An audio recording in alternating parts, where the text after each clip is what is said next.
and also the 14th to the 16th of October, because it's going to be taken over by rowers from all over the world. And joining me now to talk about this event in more detail is the event director, Rachel Dulai. Very good morning, Rachel. Morning, Tom. Great to be on the show. It's lovely to have you. You're bringing so many people to Saundersfoot in a couple of weeks' time. You were just telling me off air how many countries are going to be represented at the World Rowing, Coastal Championships, and Beach Sprint Finals, particularly the Coastal Championships aspect. Tell our listeners how many countries are coming.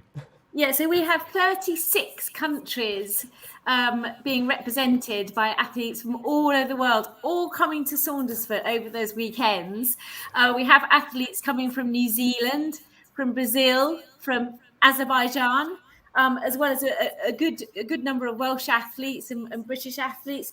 But Monaco, Peru, I'm looking at Turkey, they're all going to come and sample the delights of the wonderful village that is Saundersfoot and the beautiful Pembrokeshire countryside. So they're all in for a treat.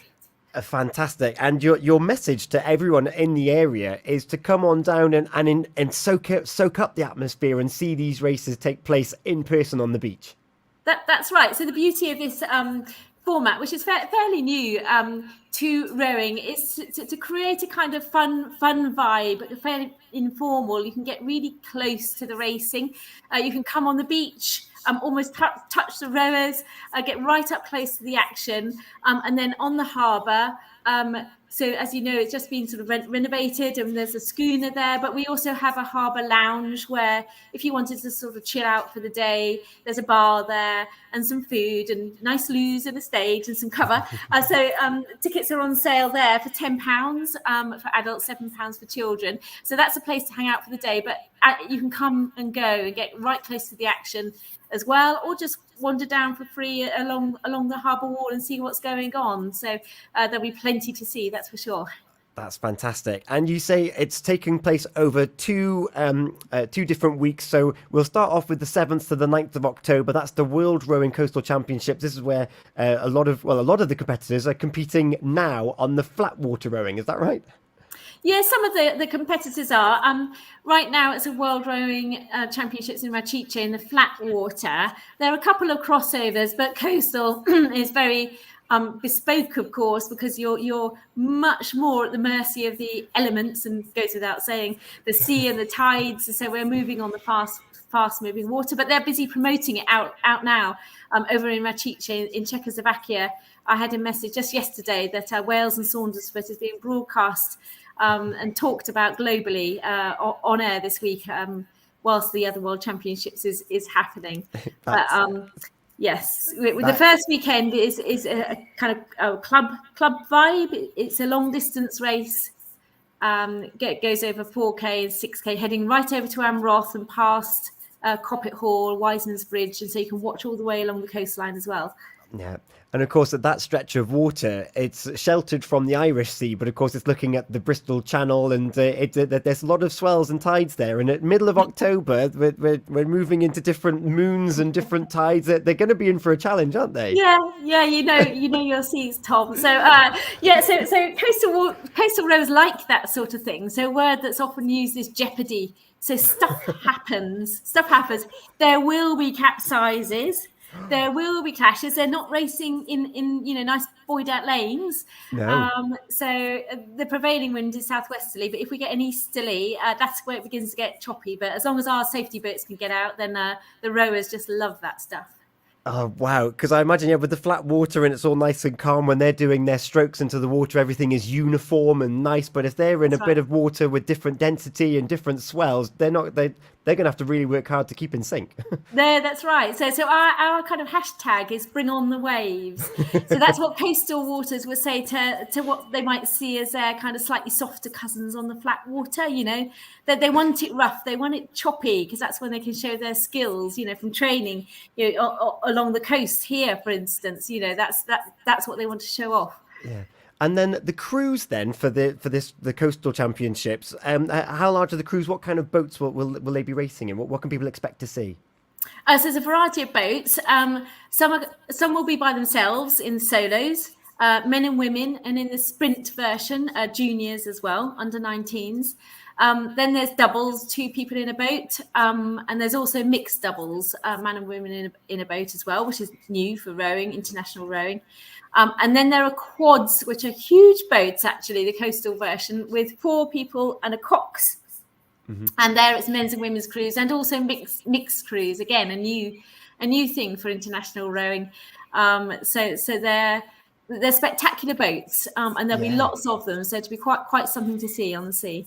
Yeah, because I imagine a lot of people's points of reference when they think of rowing at an elite level, they're probably thinking the Olympics, the very thin long boats. Is that a similar kind of thing that we're going to be seeing? Yeah, that's what lots of people kind of ask, with horror. Gosh, how on earth are they going to send these thin boats? But these have been adapted a bit, I have to say, because otherwise they would just sink. And so they're a little bit wider. And they got a run off, so they don't just sink. So what you don't see is lots of boats just go under. That's not a very good boat. And then the second weekend, then the 14th to the 16th, is the beach sprint finals. And you messaged me the other day, and you said this is going to be side by side, fast and furious. That's right. So this is a completely different kind of format. So this starts and finishes on the beach under a gantry. One rower runs over to the boat on the water, jumps in, and you slalom out 250 meters, go around the end buoy, and you peg back. One of the crew jumps out the boat, they run up the beach, and they dive on the buzzer on the beach under the gantry. So start and finish in the same place.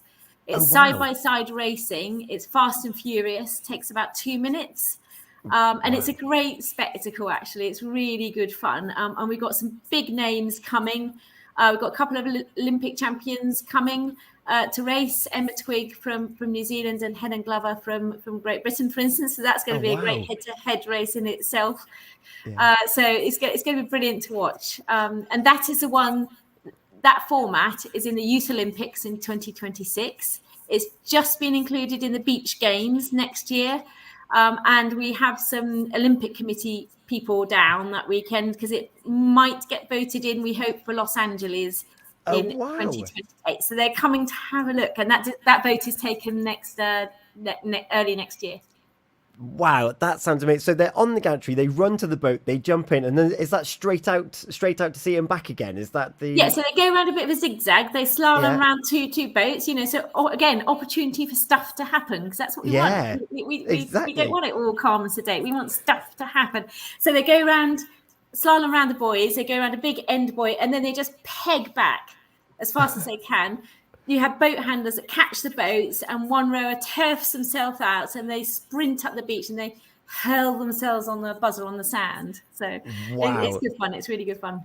Well, and of course, Pure West Radio, we are your official media partners at the event as well. So we're going to be getting the lowdown as to the results and the excitement and the thrills and spills of the 2 weekends as well. So we're very much excited to be involved. Yeah, we're excited to have you. I think you're going to be doing a show from there on the second Saturday. So we'll welcome you in person there. Amazing. I look forward to seeing you and the whole team there. And if people are interested, what time of day should they move on down? Where can they find more information? So we have our website, World Rowing Coastals 2022.org. I think it's on your website as well, Tom. Yep. So that's World Rowing Coastals 2022.org. We're just finalising the race schedules because entries closed at the weekend. But in synopsis, racing starts around about 9 o'clock every day and goes on until about 4 o'clock every day. So that's the Friday, Saturday, Sunday, 7th, 8th, 9th, and then again Friday, Saturday, Sunday, 14, 15, 16 of October. So hope to see lots of you there. Yeah, 2 weekends of utter excitement. And in fact, if you do head over to our Facebook and to our website as well, you mentioned there people can go to that Harbour Lounge. Well, we're giving away 2 tickets. That closes today. So head on over to purewestradio.com to the competition section. You can get your hands on 2 tickets ready for the weekends as well. So if you're looking for something to do, we've found it for you right here. Rachel, thank you so much for your time this morning. I'm so excited. Good. Thanks very much, Tom. Lovely to talk to you. And to you. So that's coming up on the 7th to the 9th of October, the World Rowing Coastal Championships. The 14th to the 16th of October, it is the Beach Sprint Finals. And you heard it from Rachel, expect thrills and spills. The athletes enjoy the jeopardy, which is amazing. It's 8:44 here on Pure West Radio. We're going to have Sagala and Talimar stay the night. Thank you, Rachel. Thank you. Bye. Stay the night.